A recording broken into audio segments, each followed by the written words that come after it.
Water conservation is so important because it's one of those things that we need more than anything. We need air and we need water, and we can't survive without clean air and clean water.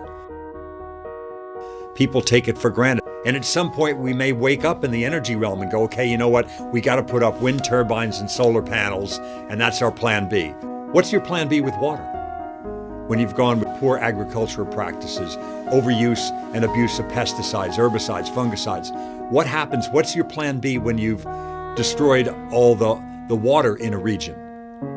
If we don't focus on the sustainable survivability of the Delta, the rest of this doesn't work very well. And I do not believe that the people of California, whether they're from Southern California or whether they're from Northern California, are going to make the Delta a national sacrifice area.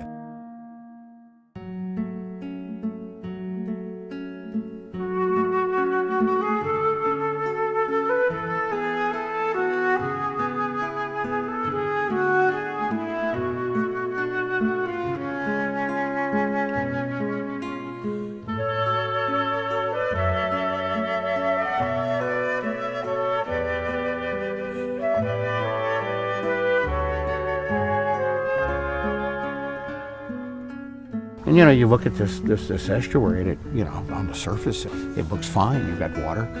You don't see pollution. You don't see the dwindling fisheries. This really is one of the great natural estuaries in the world. It's certainly the largest estuary on the west coast of the West Hemisphere. It's certainly the crossroads of salmonid migration up to the great rivers of the Central Valley. This guy has been with salmon in the state of California for over 130 years. They've lived together, they've thrived together in humongous numbers. The numbers of fish, the numbers of largemouth that we catch are way, way down. The numbers of stripers that we catch are extremely down. The system's in trouble.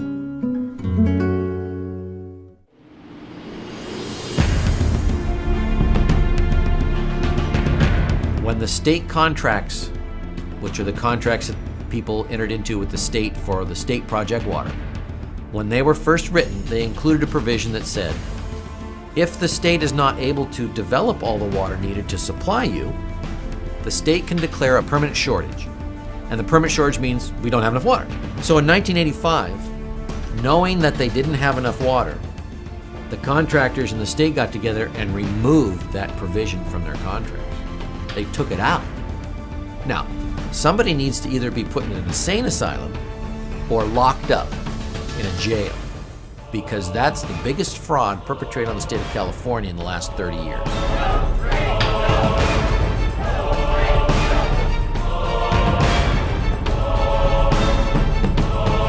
What is the problem? Water diversion, period. For the first time in my life, I feel like the state is an enemy. Now they're talking, like it's a whole new idea. They're calling it different things. It's going to be a tunnel. It's going to be a water conveyance. It's a peripheral canal. I don't care what levels of protection that the state puts on that canal. It says they'll protect the Delta. They will not live up to them. They haven't lived up to their standards thus far, and they will not live up to them in the future. Department of Water Resources should be protective of water as a public trust throughout the state. It's not. This is all part of vast efforts underway to privatize most of the state's water supply, and that is what this is about. It's sad, but there's no deal to be made. There's no honor. They don't intend honor. They want to be able to muscle when the time comes. That's what this whole thing's about. It's trying to get into a position where they can just take the water, and that key to that is that connection between the Sacramento River, where most of the water is, and the pumps.